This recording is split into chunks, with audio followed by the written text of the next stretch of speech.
ये ईवीएम वगैरह बहाना है, इनको दरअसल देश का ध्यान भटकाना है। ये जो देश की ईवीएम मशीन है, इसको लाने वाले कौन थे?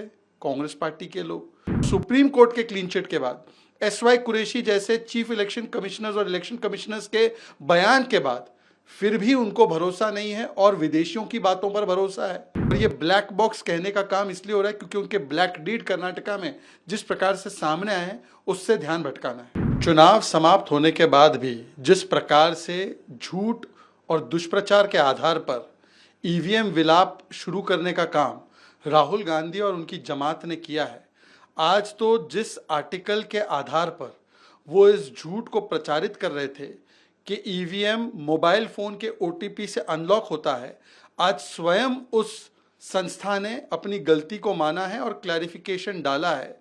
परंतु देखिए, ये ईवीएम वगैरह बहाना है, इनको दरअसल देश का ध्यान भटकाना है। जिस प्रकार से राहुल गांधी की कर्नाटका की सरकार ने पेट्रोल डीजल के प्राइस बढ़ा दिए, उस पर लोग पूरी तरह से नाराज थे, उस पर सवाल न पूछा जाए तो जिस प्रकार से पूरा प्रोपेगेंडा खड़ा किया गया। अब सवाल ये बनता है कि ये जो देश की ईवीएम मशीन है, इसको लाने वाले कौन थे? कांग्रेस पार्टी के लोग।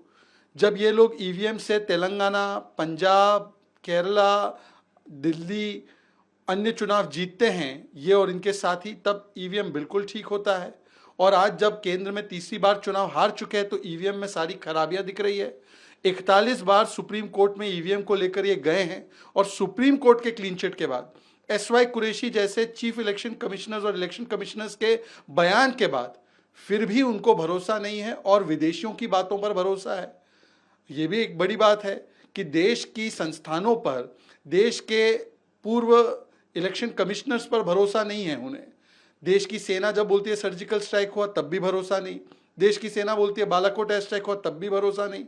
तो किसी भी तरीके से मोदी विरोध में देश की संस्थाओं को, देश के इलेक्शन कमीशन को और देश की लोकतांत्रिक प्रक्रियाओं को कटघरे में खड़ा करना और उसकी अंतर्राष्ट्रीय बदनामी करना, और वो भी एक झूठे आर्टिकल के आधार पर, ये राहुल गांधी का चरित्र बन चुका है। और ये ब्लैक बॉक्स कहने का काम इसलिए हो रहा है क्योंकि उनके ब्लैक डीड कर्नाटका में जिस प्रकार से सामने आए हैं, उससे ध्यान भटकाना है।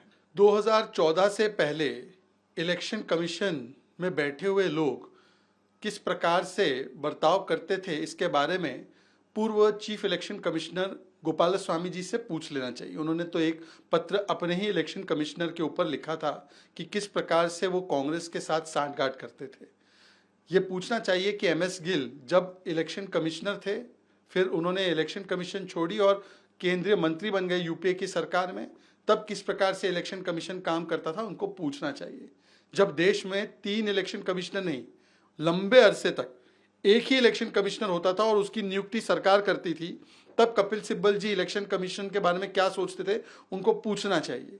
केवल और केवल नकारात्मकता के भाव से ग्रसित होकर मोदी विरोध में देश की संवैधानिक संस्थाओं पर भी कुटाराघात करना, जब चुनाव का नतीजा मेरे पक्ष में आया तब ये इलेक्शन कमीशन ठीक, जब मेरे पक्ष में फैसला आए कोर्ट का तब ये कोर्ट ठीक, और अगर मेरे पक्ष में फैसला ना आए, चुनाव का फैसला ना आए, तो इलेक्शन कमीशन और कोर्ट को गाली देना, ये कंडीशनल कमिटमेंट टू डेमोक्रेसी, ये दिखाती है कि इनका असली मुद्दा ईवीएम या इलेक्शन कमीशन नहीं है, बल्कि मोदी विरोध में देश की संस्थाओं के खिलाफ प्रोपेगेंडा और फेक न्यूज के माध्यम से संदेह और संशय पैदा करना है।